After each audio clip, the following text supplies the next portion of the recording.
Good afternoon. I hope everyone is enjoying this Saturday afternoon. I've been in kind of a prayerful worship music, a little bit of Bible study, just spending some time in thought with the Lord. And I was thinking about everything that's going on in our world. Oh, and before I forget, Happy Women's Day. I'm a woman. It's my day too. I was thinking about everything that's going on in our world and how much division there is becoming once again. Not only in our world outside of the church, but even within the church sometimes. And I think a lot of it is just not really understanding each other. And sometimes it's only wanting to see our own views because of culture, because of age. I don't know what it is, but the part that bothers me the most is the division in the churches. I think some people might be thinking that the start of my, battle against racism started because of the church that I was attending. At this point, I don't know if I'll go back. It's more struggle than it is peace. But just to clear the record, no. To be honest with you, the first time that I ever really truly recognized racism, I was about 8 years old. And it broke my heart then, probably as much as it does now, maybe even more now, because I'm 60. That means 52 years have gone by since the last time, from the time that I first recognized racism. I had only been home from my first foster home about a year at the time. And we were living in Duarte. It was me, my sister, who has now gone on from this world, and my parents. We lived in Duarte, and we were pretty much the only white family in the neighborhood. The majority of the neighborhood was black, and a few Spanish families as well. And right next door, I don't know what it is about the family right next door. They were a big family. They had, I believe, 9 kids and the parents. So 11 people living in a 2-story house. I don't know how many bedrooms or bathrooms. I just know it was a 2-story house. Not in the best of shape, but at least they had a roof over their head. And my sister and I were not even quite a year apart in age. And so I was 8, she was 9. And we played with the majority of the kids that were 12 and under in the house next door. And we got along fine. The 2 older brothers, they kind of look hesitant, maybe they've had some experiences that I'm unaware of, but not from us. And in spite of a lot of things that my mother did wrong, I will say the one thing she did right was not influence or even allow prejudice. My dad was a little different in the beginning. So was the father of our friends next door. He was, he really had some prejudice issues. But I remember one day when it was kind of cold, cloudy. We didn't go outside. I was more prone to like pneumonia and stuff like that because of my birth defect. So when it was not good weather, I had to stay in. And I remember it was getting close to evening time. The sun was getting ready to go down, and my sister and I were in our bedroom playing. And our friend's house faced right outside our bedroom window. And so sometimes our friends, we would wave back and forth to each other through the window and just do silly stuff to each other in the window. You know, we were kids. But this one day we weren't being silly and things were not good. I know it was either a Saturday or Sunday because normally the parents are home on the weekends. The father was an auto mechanic. I don't know if it was his own shop or he worked for someone else. And the mom, she cleaned different people's houses. And normally the kids would be in school while they would be at work. This is around 1972, I think. So, but this one particular weekend, I know it was close to Thanksgiving. The dad had to go in for whatever reason. I want to say it was a Saturday. And he had to do some work on some cars. And so he took the boys, the older boys, except for the 16-year-old, with him to work. And the mom also got called in to do some work at houses, cleaning and whatever. And so and she took the girls that were old enough to go with her. Matter of fact, I think she took all the girls because the only ones that were in the house at the time that I'm talking about were 3 boys. So the 16-year-old stayed home. He was a boy, and he stayed home with the 5-year-old boy and the 3-year-old boy. And, you know, we didn't have Nintendos and, you know, video games and all those other kinds of distractions in the world like we do today. So I don't know what he was possibly doing. He may have been making dinner for himself and his younger siblings because it was close to that time.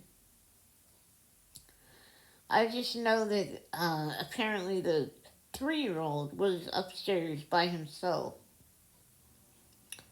And for whatever reason, there was a small can of kerosene fluid underneath the bathroom sink. Not locked up, not in, you know, a higher cabinet like a medicine cabinet, but down low where a 3-year-old could reach it. And all of a sudden, my sister and I looked outside the window of our bedroom, and we could literally see the walls bulge out just a little bit, you know, real quickly. And we saw for a moment the roof go up and come back down. It was horrible. My sister ran and she screamed and she went and got my mom. And by the time Mom got over there, the house was burning pretty good. It was an old house. So I'm assuming the wood was probably dry. I mean, they weren't built like they are now. And eventually she saw the 16-year-old come out with the 5-year-old in his arms, and you could see the 5-year-old had gotten some burns on him, and so my mom grabbed him and took him to our house and put him in our bathtub with some cold water. And I don't know who called the fire department because my mom was next door. We didn't have 911 back in those days, but somebody called the fire department, but it still seemed like it took forever for them to get there. Looking back, I'm going to assume somebody told them, or the fire department already knew it was a black family, so they took their time getting there.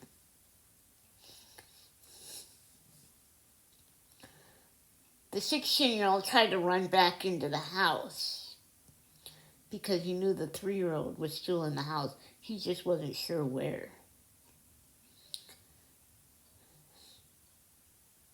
But he couldn't because the flames were huge. The flames were just so powerful.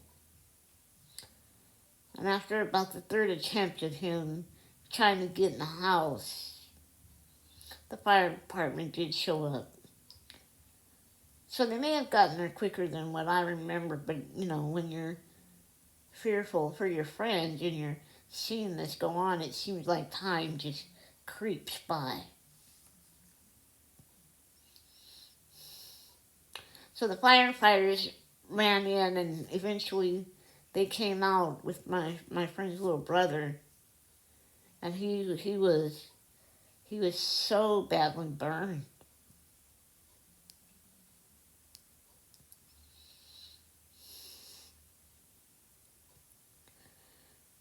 They got him to the hospital, and I was told that he died like 2 hours later. They came to the ambulance came to our house, and they took the 5-year-old to the hospital, and he recovered. I don't know how long he was in the hospital, but he recovered. And I remember when the parents came home, because I guess nobody had the phone number to where they were working.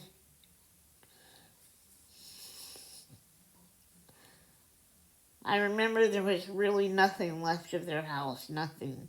It was just all collapsed to the floor, to the ground. And the mom with the daughters was the first one home, and I'm guessing by her reaction, she had no clue any of this was going on.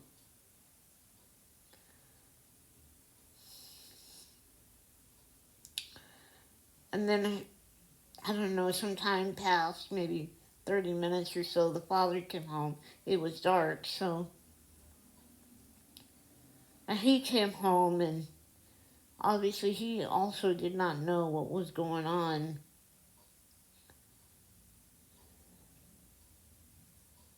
The 16-year-old boy stayed home, and he was sitting in the yard. Like he didn't know what to do. He didn't want to come in our house. The 5-year-old was at the hospital, but he knew he had to stay home to tell his parents something. He couldn't just go to the hospital with the 5-year-old, I guess, is how he felt, and absolutely nobody be there, and the house was destroyed.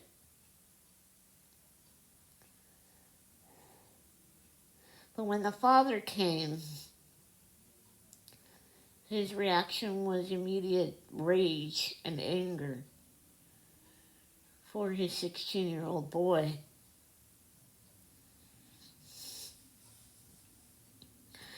And he just drug him to the street, and he started beating on him like a full-grown man, like the kid did something deliberate to allow one of his brothers to die and the other brother be injured and their house destroyed.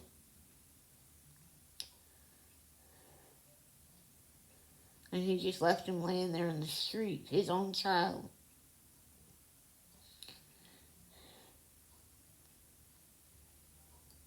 And he walked, and the dad just took off. I'm assuming he went to the hospital to be with the wife and the daughters and the boy that was injured.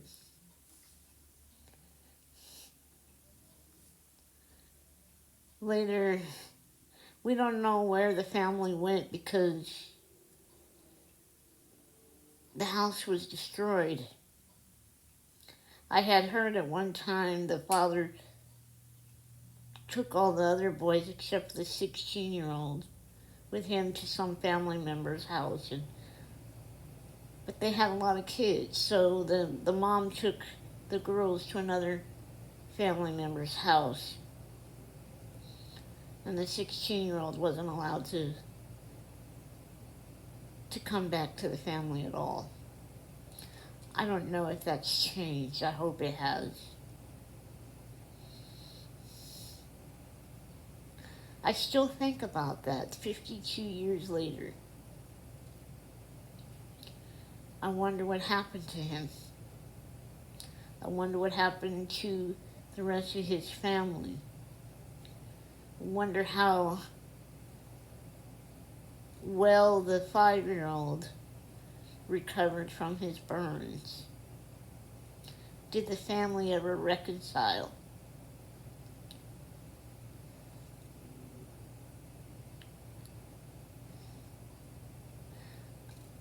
I don't want to say I never saw color before moving to that neighborhood. I just never realized people were judged because of it. My sister and I don't know that it's that we chose. It just sort of happened for us, I guess you could say. The majority of us growing up, our friends were black and Mexican. We really did not have a lot of white friends.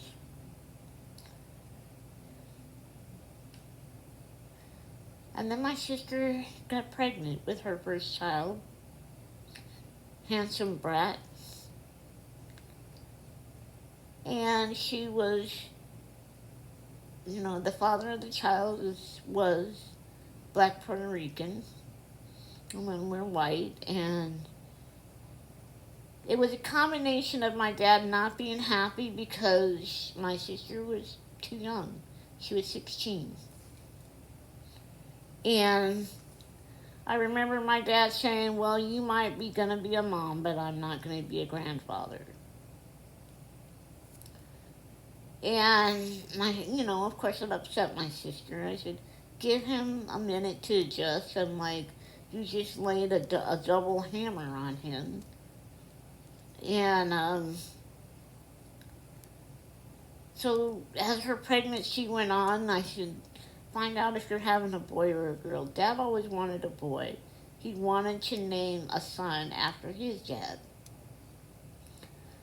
Well, Dad did have a son from another woman, but he had no legal rights to him, and his name was not our name. That's another day. So I told my sister, I said, if you have a boy, name him after the grandfather we never got to meet because he died before we were born. And I said, that's going to get Dad. And she listened to me, I was only 15. She listened to me, the punk of the family. And I think when my dad's grandson was born was when my dad turned around more and realized it was okay for different nationalities to associate with one another and get along. And next thing you know, he also was having friends of different nationalities. Not as many as my sister and I did, but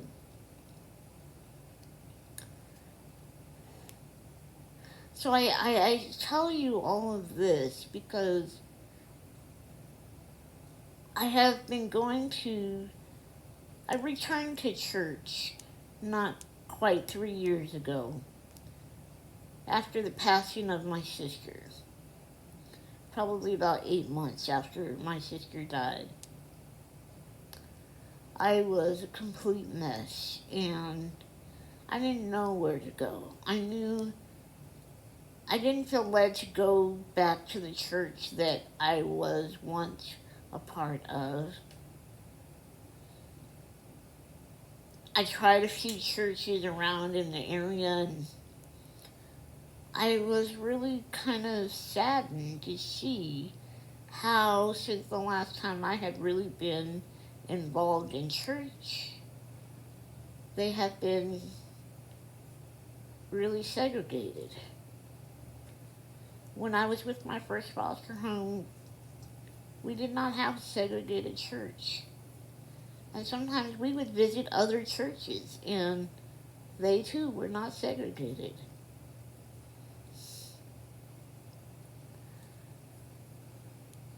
So I knew that my old church had sold the property to the church that I was attending recently. And I knew that it was a different nationality than mine. I didn't really care, I just didn't know if I would be received. And there were some struggles in the beginning, and some people that I thought would never, that God would never change their heart. I saw hearts change, some of them. But one thing that I have recently learned, especially, that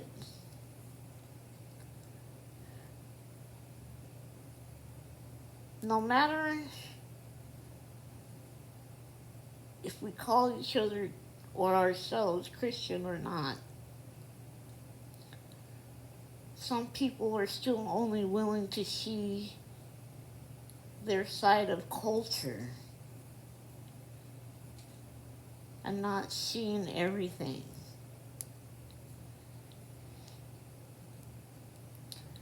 I'm not in support of Donald Trump. I'm not in support of everything that's going on with DEI. And I don't think some people believe that. I think they think I'm in agreement with it. I am not. But I am for equality all the way around. Black, white, Chinese, Mexican, whatever.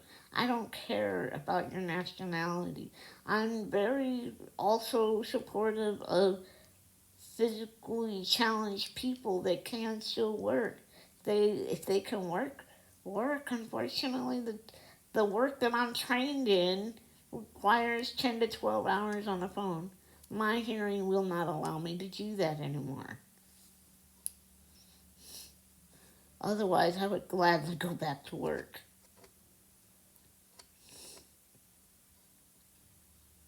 I understand friendly protests.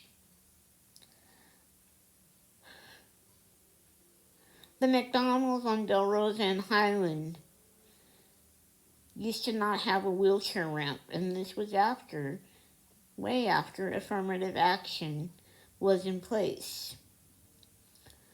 We tried to speak to the manager, and he's like, well, I'm not putting it in. He gave us an attitude. So my dad and I protested in front of that McDonald's for about 3 weeks, and we spoke to customers as they were going in, and we said, would you please not go to this McDonald's, because they refuse to make it equal for everyone to come into this McDonald's. They refuse to put a ramp, even though it's the law. They refuse to put in a ramp. Well, we did that almost every day for 2 weeks, and finally the manager saw us out there, and we even blocked the drive-thru. We wouldn't let people come through the drive-thru. And finally the manager came out, and he tried to say, well, if you keep doing this, I'm going to call the police. I said, okay, do you need me to dial a phone number for you? Because you're the one that's against the law.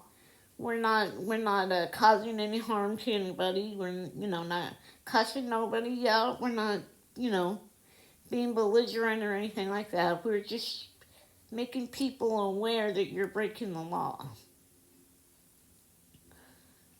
He didn't like my answer. He knew he was wrong. He didn't call the police. About maybe 4 days later, went back out and he said, okay, you win. We're putting in a ramp. I need you to stop, because they were losing business. Like, we were seeing people, literally, we would talk to them and they're like, okay, you know, we wish you well and hopefully this works out. And they left before they went in. We saw a lot of people walk away, and so protest works. I remember when we first moved out here to San Bernardino, city buses were not wheelchair accessible, but they were in Los Angeles. So again, my dad and I protested because I needed to be able to have my independence of being able to get around the city without always having to rely on my dad, who did have a van set up for him to drive because he was also disabled. So I remember, again, Dodos and Highland, they know me well. I remember we were just not getting anywhere by talking with Omnitrans and Dial Ride at the time was what they had. Sometimes they'd be reliable, sometimes they weren't. But then you had to start making appointments 2 weeks in advance. I'm like, really? So that just really was not convenient. And I said, if other places can have wheelchair accessible city buses, why can't we? So I went back to my dad, and again we started a protest. And I remember going down the drive-through into the street where the bus would pull up to this bus stop, and I would sit right in front of the bus so it couldn't go forward, and they're legally not supposed to back up. And Dad would go to the door where the people would walk onto the bus, and he said, well, until you tell your supervisors that we want wheelchair accessible buses, we're going to be out here slowing down your route every day if we have to. And pretty much we did that route all the time because it was close enough I could get there with my wheelchair. So I knew that would be the route that I would at least use the most. Eventually that worked. Unfortunately, the first wheelchair lift type platforms that they put on their buses was not safe. Some people died because it was supposed to be they put the platform down, they raise it up, you get on the bus, and then they fold the platform back into stairs. And then it's supposed to do the same thing in reverse to lower the person down in their wheelchair. Well, a lot of times, I don't know if the driver wasn't trained properly or their machinery didn't work. I only took the bus 4 times during that time. Because instead of lowering the platform to put me back down on the ground, when I got on the platform, they started folding it up into stairs. For all I know, they probably knew I'm the one that protested to get those buses. They weren't happy. But I know the last time it took 4 people to actually grab my wheelchair to keep me from falling. Well, apparently other people did fall off of those platforms, and especially people in power wheelchairs. They weigh between 250 and 400 pounds, the wheelchair themselves.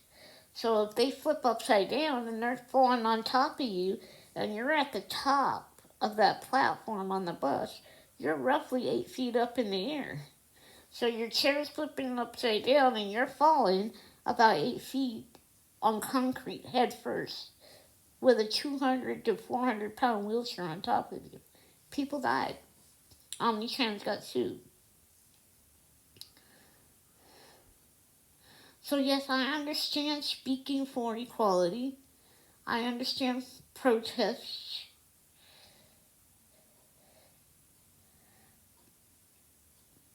But not just always for one side. I mean, because I wasn't protesting just so the white disabled people could ride the bus. I was protesting so disabled people, period, could ride the bus. I wasn't protesting at McDonald's so that only the white disabled people could go into McDonald's. I was protesting so that the disabled people of all nationalities could go into McDonald's or other establishments that needed a wheelchair ramp. So let me share this scripture with you and then ask you a question, and then I guess I'll leave you alone. God bless you. This is from Isaiah chapter 43, verse 2 in the New International Version. When you pass through the waters, I will be with you. And when you pass through the rivers, they will not sweep over you. When you walk through the fire, you will not be burned. The flames will not set you ablaze. So what do you think? That means that when we're going through these battles, we're not going through them alone. God is going through them with us. But I also believe that as fellow Christian brothers and sisters, regardless of race, regardless of physical abilities or no physical ability, or you can hear, you cannot hear, you can see, you cannot see, you can speak or you cannot speak, we need to be united. Because that's what God would want for us. So what challenges do you need God to help you through today? If you care to share them in the chat, in the comment, I care to listen. God bless you, and I hope this video gives people better understanding of where I come from personally. Have a beautiful day.